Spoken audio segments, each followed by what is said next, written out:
Hello friends, Sindhu Bhairavi சீரியலில் என்ன நடக்குதுன்னு பார்க்கலாம் வாங்க. அடுத்தடுத்த சுவாரஸ்யங்களை தெரிஞ்சுக்க இந்த வீடியோவை ஸ்கிப் பண்ணாமல் கடைசி வரைக்கும் பாருங்கள்.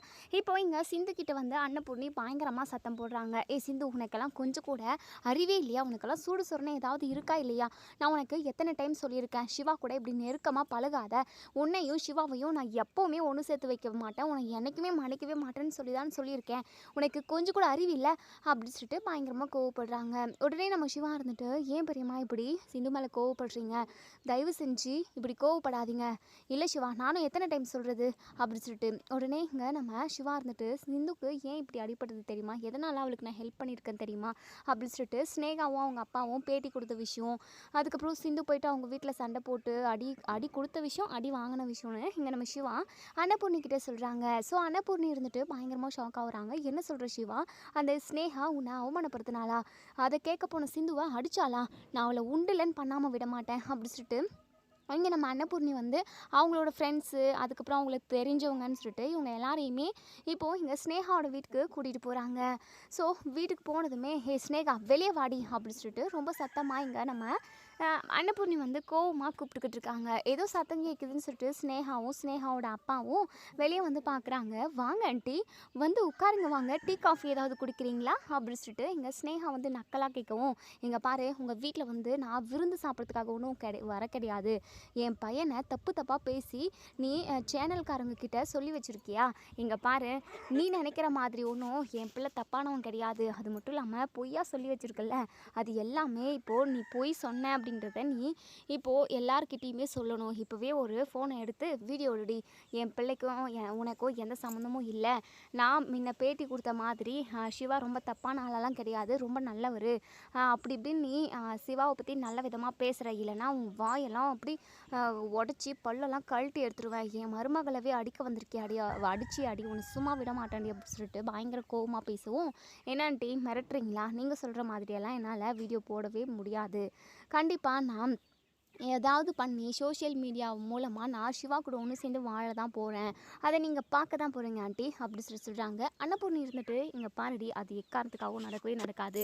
நீ பொய் சொல்லி என் பையனை எப்படியாவது கல்யாணம் பண்ணிக்கலான்னு நினைக்கிறியா? அதெல்லாம் நடக்கவே நடக்காது அப்படின்னு சொல்லிட்டு, இங்கே பாருங்க ஆண்டி, அந்த சிந்துவே சிவாவை பொய் சொல்லி தானே கல்யாணம் பண்ணிக்கிட்டா. அவளை இப்போ மருமக அது இதுன்னு சொல்லிட்டு சொந்தம் கொண்டாடிக்கிட்டு இருக்கீங்க. இங்கே பாருங்க ஆண்டி, அந்த சிந்து எக்காரணத்துக்காகவும் சிவா கூட ஒன்று சேர்ந்து வாழவே கூடாது. சிவா கூட நான் தான் ஒன்று சேர்ந்து வாழணும். சிவாவுக்கு ஏற்ற ஜோடி நான் மட்டும்தான் அப்படி சொல்லிட்டு எங்கள் ஸ்னேகா அவங்க பாட்டுக்கு பேசிக்கிட்டு இருக்கவும் அன்னபூர்ணிக்கு கோவம் வந்துடுது. பல்லார்னு ஒரு அறை விட்டுறாங்க. இங்கே பாருடி, என் பிள்ளை சிவாவையும் சிவாவுக்கு பிடிச்ச சிந்துவையும் நான் ஒன்று சேர்த்து வைக்க போகிறேன். அதுவும் எதுக்காக தெரியுமா? உன்னால தாண்டி. அவங்க ரெண்டு பேரும் ஒன்றே சேரக்கூடாதுன்னு நினைக்கிறேன்ல. இதுக்கப்புறம் நான் எதையுமே பார்க்க போகிறது கிடையாது. சிந்துவும் ரொம்ப நல்ல பொண்ணு தான். சிவாவுக்காக அந்த சிந்து எவ்வளோ செஞ்சுருக்கா. சிவாவுக்கு ஒரு கெட்டது, சிவாவுக்கு ஒரு அவமானம் அப்படின்னா முன்னாடி வந்து நிற்கிறா. ஒருத்தவங்களுக்கு அதாவது ஏதாவது ஒரு பிரச்சனை அப்படின்னா, ஏதாவது ஒரு கஷ்டம் அப்படின்னா கூட நிற்கிறவங்க தாண்டி கடைசி வரைக்கும் வருவாங்க. அப்படிப்பட்ட பொண்ணு தான் சிந்து. சிந்துவை பற்றி நான் இப்போ புரிஞ்சுக்கிட்டேன். ஏதோ சிவா மேலே அவள் உயிருக்குயிராக காதலை வச்சதுனால, நேசித்ததுனால தான் அவள் பொய் சொல்லி கல்யாணம் பண்ணிக்கிட்டாளே தவிர, மற்றபடி அவள் ரொம்ப ரொம்ப நல்ல பொண்ணுங்கிறத இப்போ நான் புரிஞ்சுக்கிட்டேன்.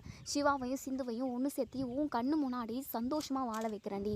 நீ பார்த்து வயிறு எரிஞ்சு சாவடி அப்படி சொல்லிட்டு எங்கள் அன்னபூர்ணி சொல்கிறாங்க. ஆண்டி, அப்படி மட்டும் பண்ணிட்டீங்க அப்படின்னா நடக்கிறதே வேறன்னா கோர்ட் வரைக்கும் போக வேண்டியதாக இருக்கும் அப்படின்னு சொல்லிட்டு, நீ எங்கேயாவது போ, நீ என்ன பண்ணாலும் கண்டிப்பாக நான் உன்னை மட்டும் சிவா கூட ஒன்று சேர்த்து வாழவே விடவே மாட்டேன். என் பையனவே அவமானப்படுத்துறியா? என் பையன் என்ன கண்டவங்க கூட ஒன்று சேர்ந்து சுற்றின்னு தப்பான விஷயத்த பண்ணுறவன்னு நினச்சிக்கிட்டியா? இங்கே பாரு, என் பையன் எம்பிட்டு தங்கமானவன்னு சொல்லிட்டு எனக்கு தெரியும் அப்படி சொல்லிட்டு எங்கே நம்ம அன்னபூர்ணி வந்து சொல்கிறாங்க. அதே சமயம் சிந்துவை அடித்ததுனால இங்கே அந்த ஸ்னேகாவையும் ஸ்னேகாவோட அப்பாவையும் பயங்கரமாக அடி வெளுத்து பொழந்து வாங்குறாங்க. அதுக்கப்புறம் இங்கே பாரு, ஒழுங்காக வீடியோ போடுடி. நீ சேனல்காரங்களை கூப்பிட்டு இப்போவே சிவா ரொம்ப நல்லவர் அப்படின்னு சொல்லிட்டு உன் வாயால் சொல்கிற அப்படின்னு சொல்லிட்டு அடி பயங்கரமாக கொடுத்து ஒரு வழியாக ஸ்னேகாவை சொல்ல வச்சிடுறாங்க. சரி வரட்டா அப்படின்னு சொல்லிட்டு இங்கே நம்ம அன்னபூர்ணி திரும்பவும் இப்போ வீட்டுக்கு வராங்க.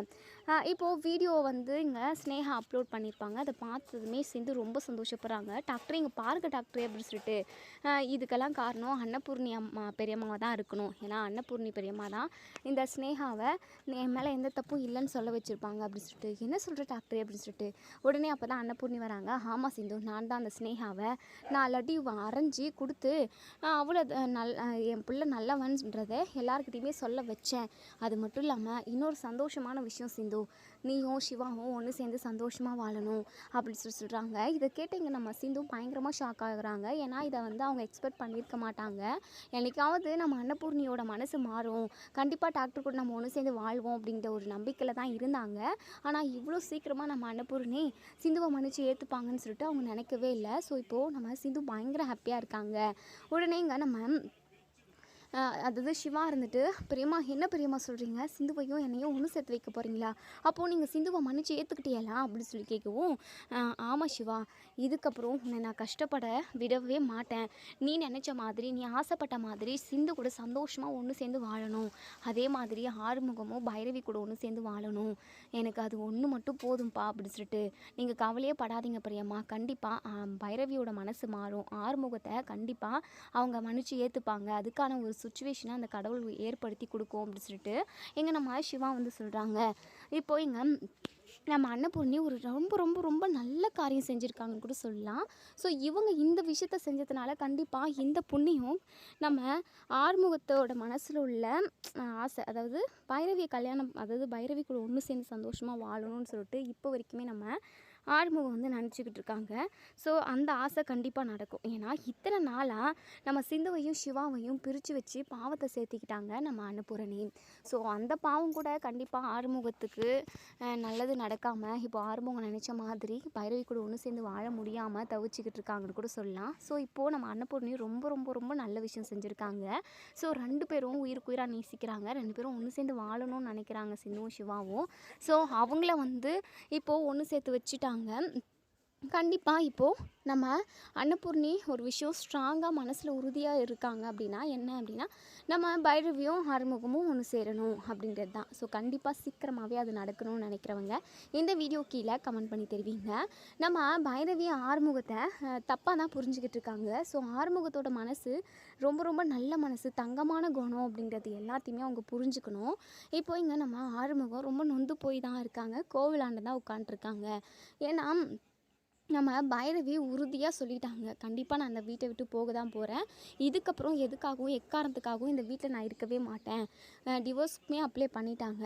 ஸோ நம்ம வாழ்க்கை முடிஞ்சு போச்சு அப்படின்னு சொல்லி தான் சாமிக்கிட்ட உட்காந்து புலம்பிக்கிட்டுறாங்க அங்கே ஆறுமுகம். அப்போது அங்கே ஒரு சாமியார் வராங்க. ஆறுமுகத்தை பார்த்ததும், இங்கே பாருப்பா, என்னப்பா முகம் வாடி போயிருக்கு, உன் மனசில் எம்பிட்டு கவலை இருக்குன்னு சொல்லிட்டு எனக்கு தெரியும்ப்பா, நீ கவலையே படாதப்பா, ஆண்டவன் நல்லவங்களுக்கு கண்டிப்பாக கஷ்டத்தை கொடுப்பான், அதுக்கப்புறம் நீ எம்பிட்டு கஷ்டத்தை அனுபவிச்சியோ அதை விட பல மடங்கு உனக்கு சந்தோஷத்தை வாரி வாரி கொடுப்பான். உன்னுடைய நல்ல மனசுக்கு எல்லாமே நல்லபடியாக நடக்கும்ப்பா. நீ மனசில் நினச்சிக்கிட்டு இருக்குது கண்டிப்பாக நடக்கும். நீ நினச்ச மாதிரி உனக்கு பிடிச்ச பொண்ணோட சந்தோஷமாக ஒன்று சேர்ந்து வாழ போகிற, ஒன்றுக்கு 2 குழந்தைய அந்த கடவுள் வந்து உனக்கு கொடுக்க போகிறாருப்பா. இது ரொம்ப தூரத்துலலாம் இல்லை, ரொம்ப ரொம்ப கிட்ட நெருங்கி வந்துருச்சுப்பா. நீ கவலையே படாதப்பா, நீ கவலையை விட்டு தள்ளு. உனக்கு பிடிச்ச பொண்ணு உன்னை விட்டுட்டு கண்டிப்பாக எங்கேயும் போகாது அப்படின்னு சொல்லிட்டு அந்த சுவாமியார் சொல்கிறாங்க. ஸோ இதை கேட்டேங்க நம்ம ஆறுமுகம் ரொம்ப ரொம்ப சந்தோஷப்படுறாங்க. என்ன சுவாமி சொல்கிறீங்க, நீங்கள் சொல்கிறது எல்லாமே நடக்குமா, நான் மனசில் நினச்சிக்கிட்டு இருக்கிற அத்தனையுமே நீங்கள் அழகாக சொல்லிட்டீங்க, அது எப்படி சாமி உங்களுக்கு மட்டும் அவ்வளோ பெரிய சக்தி அப்படின்னு சொல்லிட்டு, இங்கே பாருப்பா, எனக்கு என்னமோ மனசில் தோணுச்சு, அதை நான் உங்ககிட்ட சொன்னேன். நீ நினைக்கிற மாதிரி எனக்கு சக்தி அதெல்லாம் எதுவும் கிடையாது, ஆனால் நான் சொன்ன விஷயம் நடக்கும். இல்லை சுவாமி, நான் என் மனசில் என்ன இருக்குன்னு சொல்கிறதுக்கு முன்னாடியே நீங்களே சொல்லிட்டீங்களே, அதை தான் நான் சொல்கிறேன் அப்படி சொல்லிட்டு. ஆமாப்பா, இங்கே பாருப்பா, நீ கண்டிப்பாக சந்தோஷமாக வாழ்வ, நீ கவலையே படாத. எண்ணி 7 நாளில், அதாவது அந்த முருகனோட பேர் வந்து ஆறுபடையப்பனா, அந்த 6 நாள் முடிஞ்சு 7வது நாள் தொடங்குறதுக்குள்ளே அந்த முருகன் உனக்கு நல்ல வழியை காட்டுவான். நீங்கள் பாரு, 6 நாளும் 6 விளக்கு பூஜை செய்யணும். நீ ஒவ்வொரு நாளைக்கும் வந்து சும்மா சிம்பிளாக உன்னால் முடிஞ்ச அளவுக்கு 6 வெத்தலையை வச்சு 6 விளக்கு வச்சு அதை நீ விளக்கு ஏற்றின அப்படின்னா, 6 நாள் விளக்கு ஏற்றின அப்படின்னா கண்டிப்பாக நீ நினைக்கிற பொண்ணு கூட ஒன்று சேர்ந்து கடைசி வரைக்கும் சந்தோஷமாக வாழலாம்ப்பா. சிம்பிளான பூஜை தான். இந்த பூஜையை மட்டும் அந்த 6 படை முருகனுக்கு நீ செஞ்ச அப்படின்னா கண்டிப்பாக நீ நினச்சது எல்லாமே நடக்கும், சௌபாக்கியமும் கிடைக்கும்ப்பா. நான் சொன்னதை மட்டும் நீ செஞ்சு பார், அதுக்கப்புறம் நீ என்னை தேடி வருவ. ஆனால் நான் உனக்கு அப்போ கண்ணில் தென்படுவனாலாம் எனக்கு தெரியாது. ஆனால் நீ என்னை தேடுவப்பா, நீங்கள் சொன்னது நிறைவேறிச்சு, உங்களுக்கு நான் எப்படி நன்றி சொல்ல போகிறேனே தெரியல அப்படின்னு வந்து நீ மனசு குளிர்ந்த மனசோடு ஓடி வந்து என்கிட்ட சொல்லணும்னு நினைப்ப. சரிப்பா, கண்டிப்பாக இது எல்லாமே நடக்கும், நான் சொன்ன மாதிரி அந்த விளக்கு பூஜையை செஞ்சுருப்பா அப்படின்னு சொல்லிட்டு அந்த சாமியார் வந்து போயிடுறாங்க. இங்கே நம்ம ஆறுமுகத்துக்கு பயங்கரமாக சந்தோஷம். பேருமே நம்ம ஆறுமுகத்துக்கு ஆறுமுகம் தான். ஸோ அந்த முருகனோட பேரவே தான் நம்ம ஆறுமுகமும் வச்சுருக்காங்க. ஸோ கண்டிப்பாக அவங்களுக்கு நல்லது நடக்கும். இப்போ அந்த சுவாமியார் சொன்ன மாதிரியே இன்றைக்கே நம்ம பூஜையை ஸ்டார்ட் பண்ணிடுவோம். இன்றைக்கி செவ்வாய்க்கிழமை தான், இன்றைக்கி முருகனுக்கு உகந்த நாள், இன்றைக்கிருந்தே ஸ்டார்ட் பண்ணுவோம் அப்படின்னு சொல்லிட்டு இங்கே நம்ம ஆறுமுகம் வந்து வீட்டுக்கு போயிட்டு நல்லா ஃப்ரெஷ்ஷாக குளித்து முடிச்சுட்டு அதுக்கப்புறம் அவங்க வீட்டில் உள்ள சாமி ரூம்பெல்லாம் போயிட்டு சாமியை கும்பிட்டுட்டு அதுக்கப்புறம் இப்போது கடைக்கு போயிட்டு 6 வெத்தலை வாங்கிக்கிட்டு விளக்கு, திரி, எண்ணெய், நெருப்பொட்டி, கற்பூரம், ஊதுவத்தின்னு இது எல்லாமே வாங்கிக்கிட்டு முருகன் கோவிலுக்கு போகிறாங்க. ஸோ முருகன் கோவிலுக்கு போயிட்டு அந்த விளக்கு பூஜையை செய்யறதுக்கு தொடங்குறாங்க. ஸோ நல்லபடியாக மனசார நினச்சிக்கிட்டு நானும் பைரவியும் ஒன்று சேர்ந்துடணும், பைரவியோட மனசு மாறணும், நானும் பைரவியும் ஒன்று சேர்ந்து சந்தோஷமான ஒரு வாழ்க்கையை வாழணும், அந்த சுவாமியார் சொன்ன மாதிரி கண்டிப்பாக அது எல்லாமே நடக்கணும் அப்படி சொல்லிட்டு ஆறுமுகம் வந்து சாமிக்கிட்ட வேண்டிக்கிறாங்க. இப்போது நம்ம ஆறுமுகம் ரொம்ப நம்பிக்கையோட ரொம்ப தைரியமாக வீட்டுக்கு போகிறாங்க. இங்கே நம்ம பைரவி வந்து அப்போ தான் ஏதோ லேப்டாப்பில் வேலை பார்த்துக்கிட்டு இருக்காங்க போல். ஸோ நம்ம பைரவியை பார்த்து அப்படியே ரசிக்கிறாங்க நம்ம ஆறுமுகம் முதல்லலாம் பயங்கரமாக குடி போதை அது இதுன்னு ரொம்ப முரட்டுத்தனமாக இருந்தாங்க. ஆனால் இப்போது நம்ம பைரவிக்காக நிறைய மாறியிருக்காங்க. பைரவிக்காக இம்புட்டு மாற்றிக்கிட்டவங்க கண்டிப்பாக பைரவியை ரொம்ப நல்லா பார்த்துக்குவாங்கன்னு தான் அர்த்தம். ஸோ நம்ம ஆறுமுகத்தை சொல்லவே தேவையில்லை, நம்ம பைரவியை தங்கத்தட்டிலே வச்சு தாங்குவாங்க. அந்தளவுக்கு அவ்வளோ ஒரு பிரியமாக பாசமாக இருக்கார். அதே சமயம் பைரவி தன் கூட ஒன்று சேர்ந்து வாழணுன்றதுக்காக இப்போது ஃபஸ்ட் நாளாக பூஜையும் செஞ்சுருக்காங்க.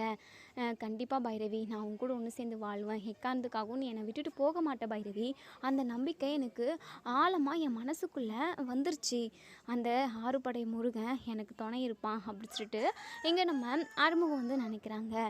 ஸோ இப்போது ஆறுமுகம் வந்து அப்படியே நிறைய கனவுகளோடு அப்படியே அந்த மனசுக்குள்ளே போட்டு அவ்வளோ ஒரு கொஞ்சம் கொஞ்சமாக அப்படியே அந்த கோட்டை கட்டுவாங்க இல்லையா மனசுக்குள்ளே, அந்த மாதிரி ஒரு பயங்கரமான ஒரு கோட்டையை, அழகான ஒரு கோட்டையை மனசுக்குள்ளே கட்டிக்கிட்டு இருக்காங்க. அதாவது நம்ம ஆறுமுகம் பைரவி அப்படியே உத்து பார்த்துக்கிட்டே, ஸோ பைரவியை தான் பார்த்துக்கிட்டு இருக்காங்க. ஆனால் அவங்க மனசுக்குள்ளே என்னென்னமோ அப்படியே அவ்வளோ ஒரு யோசனை அப்படி ஓடிக்கிட்டு இருக்குன்னு கூட சொல்லலாம். ஸோ யதார்த்தமாக இங்கே நம்ம பைரவி இங்கே ஆறுமுகத்தை பார்க்கவும், என்ன இந்த எருமை மாடு எதுக்காக நம்மளை இப்படி குறுன்னு பார்க்குறான் அப்படின்னு சொல்லிட்டு பயங்கரமாக கோவப்படுறாங்க. ஆறுமுகம் அப்படி சொல்லிட்டு ஆறுமுகத்துக்கிட்ட வந்து பேசுகிறாங்க. ஆனால் அது ஆறுமுகத்துக்கு கேட்கவே இல்லை. ஏன்னா நம்ம பூஜை பண்ணியிருக்கோம், அந்த சாமியார் சொல்லிட்டு போனார், பைரவி கூட ஒன்று சேர்ந்து வாழ போகிறோம், அது மட்டும் இல்லாமல் நமக்கு குழந்தை பிறக்க போகுதுன்னு சொல்லிட்டு மனசுக்குள்ளே அவ்வளோ ஒரு கற்பனை கதைகளோட கனவுகளோட இங்கே நம்ம ஆறுமுகம் வந்திருக்காங்க. பைரவி கூப்பிட்றத அவங்க காதுக்கே கேட்கல. உடனே இங்கே காயத்ரி இருந்துட்டு அண்ணன் அப்படி சொல்லிட்டு அப்படி ஷோல்டரை பிடிச்சி குலுக்கவும், என்னென்ன நீ அண்ணி எம்பிட்டு நேரமாக உங்ககிட்ட பேசிக்கிட்டு இருக்காங்க, நீங்கள் என்னடனா ஏதோ ஒரு ஆழ்ந்த யோசனையில் இருக்கீங்க போல் அப்படி சொல்லிட்டு அது வந்து காயத்ரி, இங்கே பாரு ஆறுமுகம், எதுக்காக என்ன இப்படி வச்ச கண்ணு வாங்காமல் பார்த்துக்கிட்டு இருக்க, உனக்கு கொஞ்சம் கூட அறிவே இல்லையா அப்படி சொல்லிட்டு அது வந்து பைரவி அது வந்து அப்படி சொல்லிட்டு என்ன வந்து போய் பைரவி, நான் உன்னை பார்க்கல, நான் அந்த சோஃபா செட்டை தான் பார்த்துக்கிட்டு இருந்தேன் அப்படி சொல்லிட்டு. ஓஹோ, பொய் பேசுகிறியா? ஐயோ பைரவி, நான் எதுக்காக பொய் பேச போகிறேன் அப்படி சொல்லிட்டு, உனக்கு பொய்யை தவிர வேறு எதுவும் வாயில் வரும்? ஃப்ராடு பையா, எருமை மாடு, இனிமேல் என்ன இப்படி அப்படி குறுன்னு பார்த்தா அப்படின்னா அந்த 2 கண்ணையும் நோண்டி எடுத்து நாய்க்கு போட்டுருவோம் பார்த்துக்கோ அப்படி சொல்கிறாங்க. என்ன கண்ணை நோண்டி நாய்க்கு போட்டுருவியா?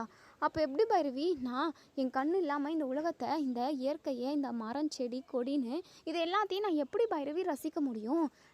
இதுதான் ஒன்று குறை உனக்கு அப்படி சொல்லிட்டு பயங்கரமாக கோவத்தோடு அங்கேருந்து போயிடுறாங்க. எங்கள் ஆறுமுகம் பழைய மாதிரி நார்மல் ஆகிட்டாரு. நம்ம பைரவி வந்து டிவோர்ஸ்க்கு அப்ளை பண்ணியிருக்கேன் அப்படின்ற விஷயத்த வந்து சொன்னதுலேருந்தே நம்ம ஆறுமுகம் வந்து ரொம்ப மனசொடைஞ்சு போயிட்டாரு. ஆனால் அதுக்கப்புறம் கோவிலுக்கு போனதுக்கப்புறம் சாமியார் சொன்னதுக்கப்புறம் விளக்கு ஏற்றினதுக்கப்புறம் அவங்க மனசுக்குள்ளே மிகப்பெரிய ஆழமான ஒரு நம்பிக்கை வந்துருச்சு. ஸோ பயங்கர ஹாப்பியாக இருக்காங்க. இப்போது இங்கே நம்ம சிந்து ரொம்ப சந்தோஷமாக இருக்காங்க. இப்போது சிவாவும் சிந்துவும் ஹனிமூன் வந்திருக்காங்க. ஏன்னா நம்ம அன்னபூரணி தான் அனுப்பி வச்சுருப்பாங்க. இப்போது இவங்க 2 பேருமே வந்ததுமே இங்கே நம்ம சிந்து வந்துட்டு டாக்டரே இப்படியெல்லாம் நம்ம ஹனிமூன் வருவோம், அதுவும் அத்தை சம்மதத்தோடு வருவோம்னு சொல்லிட்டு நான் கொஞ்சம் கூட எதிர்பார்க்கல டாக்டரே. என்ன ஒன்றுனா பைரவியும் ஆறுமுகம் மச்சானும் பிரிஞ்சிருக்காங்க. இந்த சமயத்தில் நம்ம இங்கே வரணுமான்றது தான் எனக்கு கொஞ்சம் கஷ்டமாக இருந்தது. எங்கள் பாரு பைரவி, இங்கே பாரு சிந்து, கண்டிப்பாக பைரவியும் ஆறுமுகமும் ஒன்று சேர்ந்துருவாங்க. நாம் வீட்டுக்கு போகிறதுக்குள்ளவே அவங்க சந்தோஷமாக ஒன்றா இருக்குவாங்க பாரு அப்படி சொல்லிட்டு. என்ன சொல்கிற டாக்டரே, உண்மையாவா சொல்கிற? உண்மையாக தான் சிந்து, எனக்கு என்னமோ அப்படி தோணிக்கிட்டே இருக்குது. ஏன்னா நைட் கனவுல கூட பைரவியும் ஆறுமுகமும் ஒன்று சேர்ந்து சந்தோஷமாக இருக்கிற மாதிரி, அவங்கள சுற்றி ஒரு 10-15 குழந்தைங்க இருக்கிற மாதிரியெல்லாம் கனவுல வந்துச்சு அப்படி சொல்லிட்டு. என்ன சொல்கிற டாக்டரே, 10-15 குழந்தைகளா அப்படின்னு சொல்லி கேட்கவும், ஆமாம் சிந்து. ஐயோ, அம்புட்டு குழந்தைகளா? ஏன் சிந்து, உனக்கு இம்புட்டு குழந்தெல்லாம் வேண்டாவா என்ன? இல்லை டாக்டரே, 1 2 ஆசைக்கு 1 ஆஸ்திக்கு 1ன்ற மாதிரி பெற்றுக்கலாம். இந்த காலத்தில் யார் 10-15 பெற்றுக்கிறாங்க? நம்ம ஆசைக்கும் ஆஸ்திக்கும் 2 குழந்தைங்கள பெற்றுக்கலாம் போதும். அவங்களவே சிறப்பாக நல்லபடியாக படிக்க வச்சு நல்லா ஆளாக்கி ஒரு நல்ல வேலைக்கு அனுப்பணும் அப்படின்னா அதுவே அதிகம் இப்போ இருக்கிற சுச்சுவேஷனுக்கு அப்படி சொல்லிட்டு. எங்கே பாரு சிந்து, நீ சுச்சுவேஷன் அது இதை பற்றியெல்லாம் யோசிக்காத, நான் பார்த்துக்கிறேன். உனக்கு என்ன, பிள்ளைங்கள நான் நல்லபடியாக வளர்ப்பேன். எனக்கு வேணுன்ற அளவுக்கு ஒரு 2 டசன் பிள்ளைய பெற்று போட்டுரு பைரவி அப்படின்னு சொல்லிட்டு. டாக்டரே, இம்புட்டு ஆசையாக உங்களுக்கு இருக்குது? 10-15 கூட பரவாயில்லன்னு சொல்லவே முடியாது, 2 அதிகம், இதில் 2 டசனா? இல்லை சிந்து, சும்மா காமெடிக்கு சொன்னேன், நீ என்ன சொல்கிறியோன்னு. போ டாக்டரே, அம்புட்டு குழந்தையெல்லாம் யார் பெற்றுப்பா? அப்பப்பா, ஒன்று பெற்றுக்கிறதுக்கே பயமாக இருக்கும் அப்படின்னு சொல்லிட்டு பேசிக்கிட்டு ஜாலியாக இருக்காங்க. ஸோ இன்னொரு சைடு இங்கே நம்ம அதாவது யார், சிவாவோட அம்மா மகா இருக்காங்க இல்லையா, அவங்க பயங்கரமாக டென்ஷனாக இருக்காங்க. ஏன்னா சிந்துவையும் சிவாவையும் ஒன்று சேர்த்து வச்சது அவங்களுக்கு சுத்தமாக பிடிக்கல. வீட்டில் யார் சந்தோஷமாக இருந்தாலும் மகாவுக்கு பிடிக்கவே பிடிக்காது. இது மட்டும் பிடிக்கவா போகுது? சிவா இது யார், மகாவும் எஸ்சிக்கும், அவங்க 2 பேரும் மட்டும் சந்தோஷமாக இருந்தால் தான் அவங்களுக்கு நல்லாயிருக்கும். மற்றபடி யார் சிரித்து பேசிட்டாலோ இல்லை ஒன்றா இருந்துட்டாலோ எங்கள் மகாவுக்கு ஆகவே ஆகாது. எங்கள் அன்னப்பூர்ணி மனசுக்குள்ளேயே நினச்சிக்கிட்டு இருக்காங்க, சிவாவுக்கு விருப்பப்படி சிந்துவை ஒன்று சேர்த்து வச்சுட்டோம், அதே மாதிரி ஆறுமுகத்தோட விருப்பப்படி பைரவியும் ஒன்று சேர்ந்துட்டா நல்லாயிருக்குமே. ஐயோ, அந்த ஒரே ஒரு நினப்பு மட்டும் போட்டு வாட்டி எடுக்குதே மனசை. ஐயோ, ஆறுமுகத்தோட வாழ்க்கை என்ன ஆக போகுதோ? பைரவி வேறு அவசரப்பட்டு கோர்ட்டில் டிவோர்ஸ்லாம் அப்ளை பண்ணிட்டு வந்துட்டா. ஒருவேளை கோர்ட்டில் இவங்க 2 பேருக்கும் டிவோர்ஸ் கொடுத்துட்டாங்க அப்படின்னா என்ன பண்ணுறது? சிந்துவுக்கும் சிவாவுக்கும் டைம் கொடுத்த மாதிரி பைரவியையும் ஆறுமுகத்தையும் 1 வருஷம் ஒன்று சேர்ந்து வாழ சொல்லி கோர்ட்டில் சொன்னாங்கன்னா ஆகும். அதுவும் இல்லாமல் பைரவி மியூச்சுரலாக அப்ளை பண்ணியிருக்கேன் அப்படின்னு சொல்கிறா. ஆறுமுகமும் ஒத்துக்கின மாதிரி தான் அப்ளை பண்ணியிருக்கேன்றன்னு தான் சொல்லியிருக்கா. ஆனால் என்ன நடக்கும்னே தெரியலையே. ஐயோ கடவுளே, எனக்கு அப்படியே தலையே பிச்சுக்கிட்டு போகுது அப்படின்னு சொல்லிட்டு பயங்கரமாக ரொம்பவே டென்ஷனில் இருக்காங்க. இப்போது இங்கே நம்ம மகா வந்து, அக்கா என்னக்கா நீங்கள் என்ன பண்ணிக்கிட்டு இருக்கீங்கன்னு உங்களுக்கு தெரியுதா அப்படின்னு சொல்லிட்டு. என்ன இப்போ அப்படின்னு சொல்லிட்டு. இல்லைக்கா, சிந்துவையும் சிவாவையும் ஹனிமூன் அனுப்பி வச்சுருக்கீங்க, இதெல்லாம் உங்களுக்கே கொஞ்சம் ஓவராக தெரியலையா அப்படின்னு சொல்லிட்டு. இங்கே பாரு மகா, கல்யாணம் ஆனத்துலேருந்து அவங்க அது இதுன்னு சொல்லிட்டு அப்படியே இருந்துட்டாங்க. அதுக்கப்புறம் பிரச்சனை, சிந்து போய் சொன்னது நமக்கு தெரிய வந்து அப்படியே 1 வருஷம் அவளை ஒதுக்கியே வச்சுருந்தேன். இப்படி அவங்க ரொம்ப கஷ்டப்பட்டுக்கிட்டு இருந்தாங்க. 2 பேரும் ஒன்று சேர்ந்து வாழணும்னு நினச்சாங்க. அந்த ஆசையை நான் நிறைவேற்றி வச்சுட்டேன். அது மட்டும் இல்லாமல் சின்னந்திருசுங்க அந்யோன்யமாக இருக்கட்டும்னு சொல்லிட்டு நான் ஹனிமூன் அனுப்பி வச்சுருக்கேன்.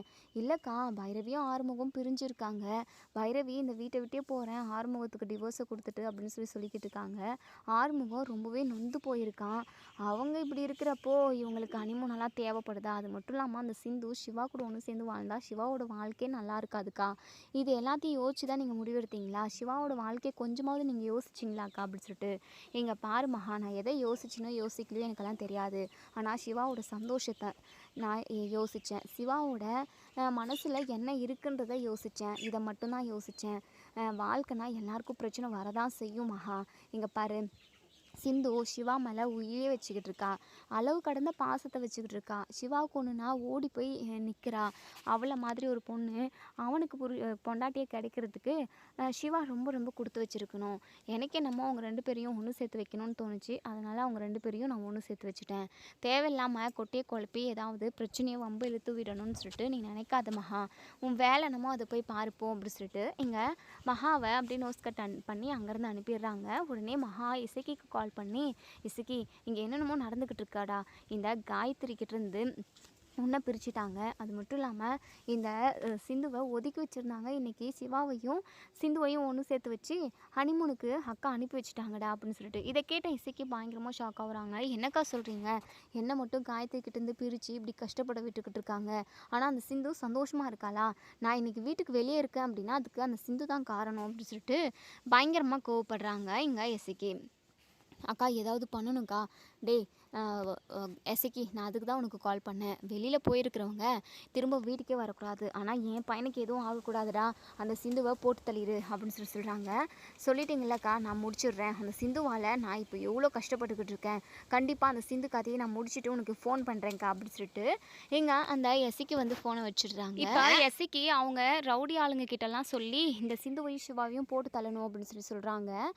என்னென்ன அக்கா சிவாவை மட்டும்தான் இது சிந்துவை மட்டும் தானே போட்டு தள்ள சொன்னாங்க. நீங்கள் என்னென்னா 2 பேரையும் போட்டு தள்ள சொல்கிறீங்க.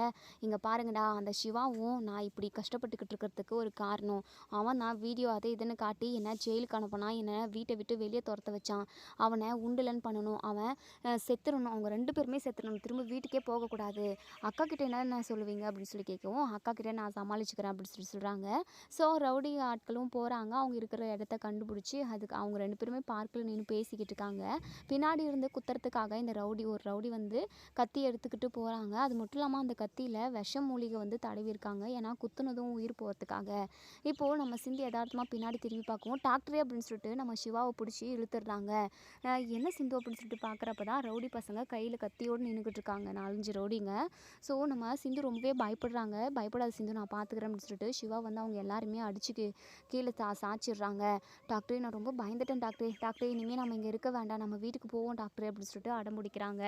உடனே இங்கே நம்ம சிவா இருந்துட்டு, இங்கே பாரு சிந்து, நம்ம 2-3 நாள் ஜாலியாக இருந்துட்டு போகலான்னு வந்தோம். இப்போவே போகணுமா டாக்டரே? நம்ம இப்போவே போயே ஆகணும் டாக்டரே. எனக்கு என்னமோ இங்கே இருக்கிறது சரின்னு படல. நம்ம போகலாம் டாக்டர் அப்படின்னு சொல்லிட்டு சிந்து அடம்பிடிக்கிறதுனால நம்ம சிவா சிந்துவை கூட்டிக்கிட்டு வீட்டுக்கு போயிடுறாங்க. ஸோ வீட்டுக்கு வந்த சிந்துவை பார்த்த மகா உடனே எஸ்ஐக்கு கால் பண்ணுறாங்க. எஸ்ஐக்கு, அந்த சிந்துவை போட்டு தள்ளுறேன்னு சொன்னேன், அவே நடனா வீட்டுக்கு ஜாலியாக வந்துக்கிட்டு இருக்கா அப்படின்னு சொல்லிட்டு என்னக்கா சொல்கிற அப்படின்னு சொல்லி கேட்கவும், அக்கா அடியாட்களை நான் அனுப்புனேங்க்கா போட்டு தள்ள சொல்லி. ஆனால் எப்படி சிந்து தப்பிச்சு வந்தான்னு தெரியலையே அப்படின்னு சொல்லிட்டு, அட போடாங், நீ ஒரு வேலையை உருப்படியாக செய்கிறியா? எந்த பிளானையுமே சொதப்பாமல் செய்ய மாட்டேன். நீ சொதப்புறதுனால தான் நம்ம இப்போ இவ்வளோ கஷ்டப்பட்டுக்கிட்டு இருக்கோம். அந்த சிந்துவை போட்டு தள்ளுவ, இனிமேல் அவள் இந்த வீட்டு பக்கம் திரும்பியே பார்க்க மாட்டா. நம்ம சந்தோஷமாக நிம்மதியாக இருக்கலாம், சிவாவோட வாழ்க்கையை நல்லபடியாக அமைச்சு வைக்கலான்னு சொல்லிட்டு நான் நினச்சா, நீ என்னடனா எல்லாத்துலேயும் சொதப்புறது தான் உன் வேலையே. ஐயோ ராமா, உன்கிட்டலாம் நான் பிளான் சொன்னேன் பாரு, நானே ஏதாவது பண்ணியிருக்கணும்டா அப்படின்னு சொல்லிட்டு பயங்கரமாக கத்துறாங்க. எசிக்கு இருந்துட்டு, என்னக்கா நீ இப்படி சத்தம் போடுற? நானும் பிளானை சொல்லி ரவுடிங்க கிட்ட கத்தியை கொடுத்து அனுப்புனேன். அவங்க தான் ஏதோ சொதப்பியிருக்கானுங்க அப்படின்னு சொல்லிட்டு இப்படி சமாளிச்சுக்கிட்டு இருக்காங்க. இப்போது இங்கே நம்ம சிவா இருந்துட்டு, இங்கே பாரு சிந்து, நம்ம அதாவது அங்கே நடந்த விஷயத்த பெரியம்மா கிட்ட சொல்லாத, பெரியம்மா ரொம்ப வருத்தப்படுவாங்க அப்படின்னு சொல்கிறாங்க. ஸோ இதோட இந்த ரிவ்யூ முடியுது. இதுக்கப்புறம் என்ன நடக்க சொல்லி வெயிட் பண்ணி பார்ப்போம் ஃப்ரெண்ட்ஸ். வீடியோ பிடிச்சிருந்தா லைக் பண்ணி கமெண்ட் பண்ணி தெரிவிங்க. சேனலை சப்ஸ்கிரைப் பண்ணிக்கோங்க. மறக்காமல் பெல் ஐக்கானையும் கிளிக் பண்ணிக்கோங்க. தேங்க்யூ.